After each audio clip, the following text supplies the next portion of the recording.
सत्ता पक्ष को बोलिए उनको बहुत दर्द है तो हमको मुख्यमंत्री बना दे, हम सब गरीब का आंसू पोंछ देंगे। और आप मुरेठा भी खोल लिए, डीएनए को गाली कौन दिया था? लगातार बिहारियों को पीटा जा रहा है महाराष्ट्र में, असम में, शीशे के घर में रह के पत्थर नहीं फेंक। गुजरात में एक एक बिहारी को पीट करके भेजा गया था। हैसियत देखिए न, चोरी भी सीना जोड़ी भी। बिहार और बिहारी के साथ कोई समझौता नहीं करेंगे हम।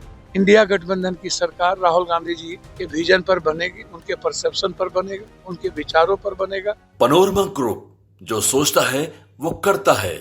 जहानाबाद पहुंचे पूर्णिया के सांसद पप्पू यादव ने उप मुख्यमंत्री सम्राट चौधरी पर पलटवार करते हुए कहा है कि जिनके घर शीशे के होते हैं वे पत्थर नहीं मारा करते हैं। उन्होंने बिहार बंद के दौरान हुई घटनाओं का जिक्र करते हुए आरोप लगाया है कि भाजपा कार्यकर्ताओं ने गुंडई की और जहानाबाद में महिला शिक्षिका के साथ अभद्र व्यवहार किया है, जिसके बाद उन्हें नोटिस भी थमा दिया गया है। पप्पू यादव ने सम्राट चौधरी और भाजपा पर हमला बोलते हुए कहा है कि महाराष्ट्र, असम और गुजरात में लगातार बिहारियों के साथ मारपीट की जा रही है और गुजरात से उन्हें भगाया जा रहा है, लेकिन भाजपा इस पर चुप है।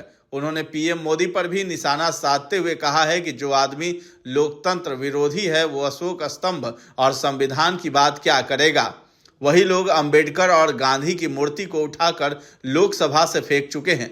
पप्पू यादव ने कहा है कि मध्य प्रदेश चुनाव के दौरान नीतीश कुमार को भाजपा ने महिला विरोधी कहा था और आज उन्हीं के साथ खड़े हैं। उन्होंने भाजपा पर संविधान विरोधी होने का आरोप लगाया। एक सवाल के जवाब में पप्पू यादव ने राहुल गांधी और कांग्रेस के विजन की सराहना करते हुए कहा है कि देश की सुरक्षा और आम आदमी की आज़ादी आज राहुल गांधी जी के संघर्ष पर ही सुरक्षित है। हमारे लिए सीट शेयरिंग का सवाल नहीं बल्कि क्वालिटी बेस अहम है। उन्होंने दावा किया है कि बिहार में इंडिया गठबंधन की सरकार राहुल गांधी के विजन और परसेप्शन पर ही बनेगी। सम्राट जी से कहिए, शुभ बाजे तो बाजे, चलनियो बाजे है, शीशे के घर में रह के पत्थर नहीं फेंकते। 2 दिन पहले आपने बिहारियों को कैसे डंगाया, क्या गुंडई की है आप लोगों ने। इसी जहानाबाद में शिक्षिका को, एक महिलाओं को कितना पीटा और उसको नोटिस भी आप दे दी। आपकी हैसियत देखिए ना, चोरी भी सीना जोड़ी भी।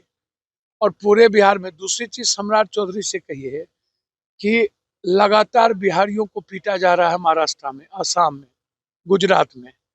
गुजरात में एक एक बिहारी को पीट करके भेजा गया था। उनसे ये बात कहिए और उनसे यह बात कहिए कि डीएनए को गाली कौन दिया था और बिहार के डीएनए कितना गंदा है, ये बात तो खुद ही बोले थे।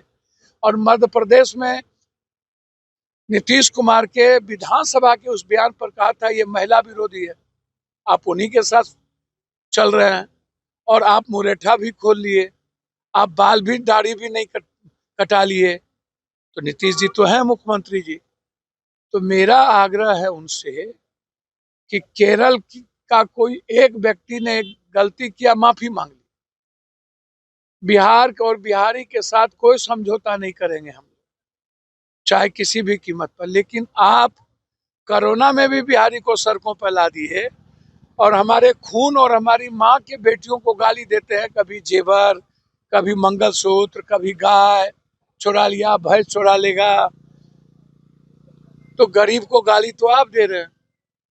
हम तो माफिया। केरल, जहां तक कश्मीर की सरकार का सवाल है, ये तो प्रॉक्सी वार आप खेलते हैं। कश्मीर को तो पूरा सपोर्ट आपका है, आप कार्रवाई करिए, कोई समझौता नहीं होगा। आप तो संविधान विरोधी है, संविधान और अंबेडकर विरोधी है।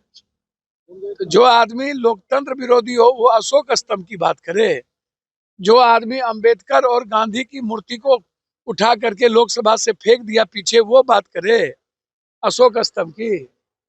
तो बिहार की बात करिए कि बिहार की माँ और बेटी और बच्चे गायब हैं, उसकी बात करिए ना। राहुल गांधी जी और कांग्रेस जो विजन है वो है यह देश की सुरक्षा और आम आदमी की आजादी, आम आदमी को न्याय मिले। लगातार राहुल गांधी जी देश और प्रदेश का दौरा कर रहे हैं। लगातार देश की सुरक्षा आज राहुल गांधी जी के संघर्ष पर ही सुरक्षित है। इसीलिए हमारे लिए सवाल सीट शेयरिंग नहीं है। मैं पहले भी कहा हूं, क्वालिटी बेस सीट, ये इम्पोर्टेंट है। सब कुछ ठीक है और इंडिया गठबंधन की सरकार राहुल गांधी जी के विजन पर बनेगी, उनके परसेप्शन पर बनेगा, उनके विचारों पर बनेगा, ये मैं जानता हूं। अच्छा, सत्ता पक्ष को बोलिए उनको बहुत दर्द है तो हमको मुख्यमंत्री बना दे, हम सब गरीब का आंसू पोंछ देंगे, कहिए उसको। और एक दिन किसी माँ की आंख में आंसू आ गया तो मेरे पैदाइश में फर्क होगा। एक दिन कोई गरीब का आंख में आंसू आ गया, वो सत्ता पक्ष को कहिए बात करने के लिए पंजाब और हिमाचल और कश्मीर में बाढ़ से बर्बाद हो गया हम लोग। हमने 3 महीने का तनख्वाह दिया है और दोनों मुख्यमंत्री को 10-10 लाख का चेक देने हम जा रहे हैं, 10-10 लाख का चेक। हम गरीबों के लिए अपना सब कुछ खत्म कर देंगे, सत्ता पक्ष को कहिए ना देने।